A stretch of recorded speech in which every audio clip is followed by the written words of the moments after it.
बहुत से लोगों को लगता है कि एक गर्लफ्रेंड वर्लफ्रेंड की चीजें बाद में करनी चाहिए, पहले अपना करियर सेट कर लो, जॉब आ जाए, अच्छे पैसे कमा लो, उसके बाद सोचेंगे। बट इस चीज से मैं एग्री नहीं करता। आई थिंक गर्लफ्रेंड बॉयफ्रेंड वाला जो आज का नाटक चला है, ये नहीं करना चाहिए। अगर हमारी बात कोई सुन रहा है और समझ रहा है, चाहे यूट्यूब में सुने चाहे यहाँ, हमारी सब बच्चों से प्रार्थना है ऐसी गलती मत करना, क्योंकि ये गलती तुम्हारे जीवन को ऐसी जगह पहुंचा देगी, परमार्थ क्या तुम स्वार्थ लायक नहीं रह जाओगे। ये जो आज का नौटंकी नाटक चला है ना, कई कई बॉयफ्रेंड कई कई गर्लफ्रेंड, और भी बताया था क्या लिव इन रिलेशन, तो क्या क्या ये सब नौटंकी नाटक जीवन में नहीं हो। इससे बड़ा बुरा आचरण और कुछ नहीं होता। जब बच्चे इनमें उतर जाते हैं तो अपनी पवित्रता खो देते हैं, अपनी मानसिकता बिगाड़ लेते हैं, यहां तक कि अपने जीवन को नष्ट कर देते हैं।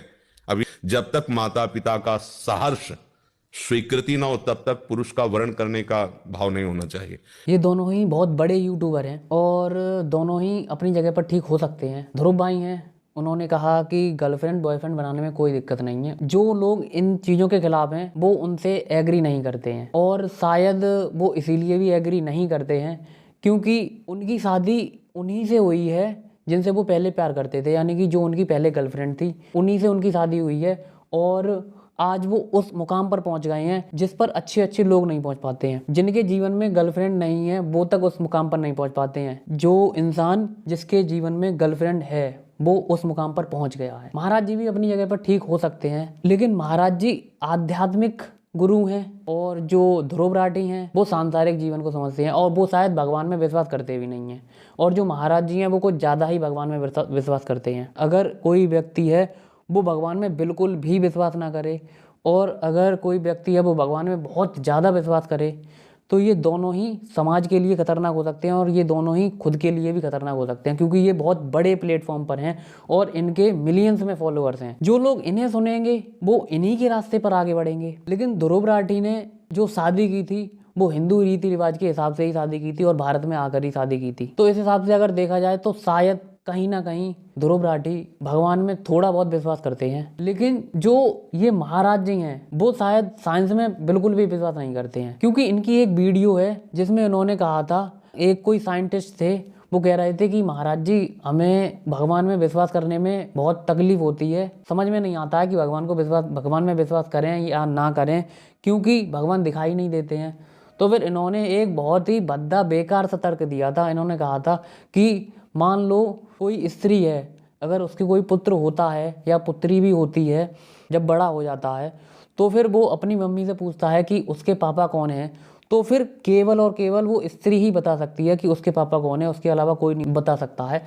लेकिन आज के समय में हमारी साइंस इतनी आगे पहुंच गई है, डीएनए मैचिंग से सब पता लगाया जा सकता है कि कौन किसका बेटा है और कौन किसका बाप है, सब कुछ पता लगाया जा सकता है। तो इस बात से हम महाराज जी की से बिल्कुल भी एग्री नहीं करते हैं। हाँ, इनकी बहुत सी बातें होंगी जिससे हम एग्री कर सकें, लेकिन ये बात इनकी बेसलेस है कि ऐसा हो जाता है अगर कोई इस रिश्ते में फंस जाता है, या अगर कोई शादी से पहले इस टाइप के संबंध में फंस जाता है या लिविंग रिलेशनशिप करता है, तो वो बहुत गहरे नर्क में जाता है, गड्ढे में जाता है। इस पर ओशो ने एक पूरी की पूरी किताब ही लिख दी है, संभोग से समाधि की ओर। वो ये कहते हैं कि जब तक आप इस चीज से बाहर नहीं निकलोगे तब तक आप परमात्मा को प्राप्त नहीं हो सकते हो। अगर आप ये सोचोगे कि हाँ हम गर्लफ्रेंड नहीं बनाएंगे, हम बॉयफ्रेंड नहीं बनाएंगे, वो किताब के माध्यम से हम बता रहे हैं। अगर आप लड़के हो लड़की से दूर रहते हो, अगर आप लड़की हो लड़के से दूर रहते हो, तो फिर आपकी जो पॉसिबिलिटी है आप जहाँ पर पहुँच सकते हो वहाँ पर नहीं पहुँच सकते हो, क्योंकि आपके दिमाग में हमेशा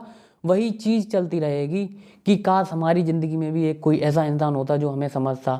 लेकिन दूसरी तरफ इस टाइप की रील्स देख लेते हो, दूसरी तरफ आप इस टाइप का कंटेंट देख लेते हो जिसमें मना किया गया है, वो भी कुछ लोगों के द्वारा, आध्यात्मिक गुरुओं के द्वारा। तो फिर आपके मन में भी आता है कि नहीं नहीं ये गलत है, ये गलत है। लेकिन ऐसा है कुछ नहीं। जब तक आप कुछ चीज़ों को समझ नहीं लेते हो, जब तक आप उन चीज़ों को कर नहीं लेते हो, तब तक आप उन चीज़ों से मुक्त नहीं हो सकते। सपोज करो कि आप बहुत दिनों से भूखे हो, तो आपके दिमाग में क्या चलेगा? केवल खाने के अलावा और कुछ चलेगा? और कुछ भी नहीं चलेगा। और जब आपको खाना मिलेगा और पर्याप्त खाना रेगुलरली मिलता रहे, तो क्या आपके दिमाग में कभी खाने के लिए टेंशन होती है? क्या आपका दिमाग कभी ये सोचता है कि हमें खाना मिलना चाहिए या खाना कैसे मिलेगा? वो तो आपको पता ही है कि खाना सुबह मिलेगा, शाम को मिलेगा, उसके बारे में तो बिल्कुल चिंता करने की ज़रूरत है ही नहीं। तो फिर अगर आपको परमात्मा को प्राप्त करना है ओशो कहते हैं कि अगर आपको परमात्मा को प्राप्त करना है तो पहले आपको सांसारिक सुखों को भोगना ही पड़ेगा। लेकिन महाराज जी कहते हैं कि इन चीज़ों से दूर रहो, इनमें मत पड़ो। ऐसा कुछ भी नहीं है। अगर आप इन चीज़ों से दूर रहोगे तो हाँ, शारीरिक रूप से आप इन चीज़ों से दूर रह सकते हो, समाज को दिखाने के लिए आप इन चीज़ों से दूर रह सकते हो, लेकिन मानसिक रूप से आप इन चीज़ों से दूर नहीं रह सकते हो। और अगर मानसिक रूप से आप इन चीज़ों से दूर नहीं रहोगे तो फिर आप अपने उच्चतम शिखर पर नहीं पहुंच पाओगे। आप जो हासिल करना चाहते हो, जो प्राप्त करना चाहते हो, वो कभी भी प्राप्त नहीं कर पाओगे, क्योंकि आपके दिमाग में हमेशा यही चलता रहेगा कि काश ऐसा होता जैसा मैं चाह रहा हूँ, काश वैसा होता, काश हमारे जीवन में कोई एक इंसान होता। लेकिन अगले ही क्षण आप इस टाइप का कंटेंट देख लेते हो, फिर वहीं से बात गड़बड़ हो जाती है। तो ओशो साफ साफ मना कर देते हैं। इसीलिए ही ओशो को सबसे ज़्यादा कॉन्ट्रोवर्शियल गुरु माना गया है। वो महान दार्शनिकों में से एक थे। अगर आप ओशो को पढ़ते हैं, आप ओशो की किताबों को पढ़ते हैं, तो आपको पता चलेगा। और उनकी जो इमेज है वो समाज में एक सेक्स गुरु के नाम से प्रचलित कर दी गई है, लेकिन वो वास्तव में ऐसे हैं नहीं। और उन्होंने अपनी जो संभोग से समाधि की और एक किताब उन्होंने बनाई है, उसमें उन्होंने साफ साफ कह दिया है कि हो सकता है कि मुझे लोग गलत मानते हों, मुझे लोग गलत देखते हों, लेकिन मैं ऐसा हूँ नहीं। आप लोग ये सोच रहे हैं कि मैं इस चीज़ पर बात कर रहा हूँ, मैं सेक्स पर बात कर रहा हूँ, तो आप गलत सोच रहे हैं। मैं उससे ऊपर उठाने के लिए आपको ये समझा रहा हूँ।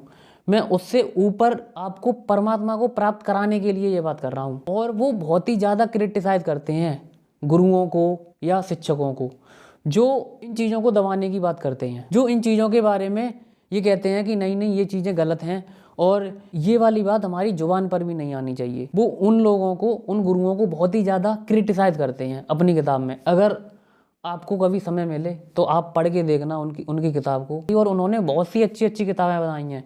अगर आप पढ़ेंगे, मैं मृत्यु को सिखाता हूँ, एक ये किताब है। एक ताओ उपनिषद है, भाग 1 भाग 2। ताओ उपनिषद पढ़ेंगे, लाओ त्से के बारे में बात की गई है, अगर उसे पढ़ेंगे तब भी आपको बहुत स्पष्टता मिलेगी। जिस पर किसी ने भी बात नहीं की है, ओशो ने उस पर बात की है। तो ऐसा कुछ भी नहीं है कि आप क्या करते हो, लेकिन हाँ, अगर आपको उच्चतम शिखर पर पहुंचना है तो आपकी जो कमजोरियां हैं उन्हें पहले मिटाना ही पड़ेगा, उन्हें दबाना नहीं। महाराज जी दबाने की बात कर रहे हैं, लेकिन दबाना नहीं है, उन्हें मिटाना पड़ेगा। और वो भोगने के बाद ही मिटाई जा सकती हैं। आप जब भरपेट खाना खा लेते हो तो क्या फिर आपको खाना और खाने की इच्छा होती है? फिर आप खाने से पूरी तरह से तृप्त हो जाते हो।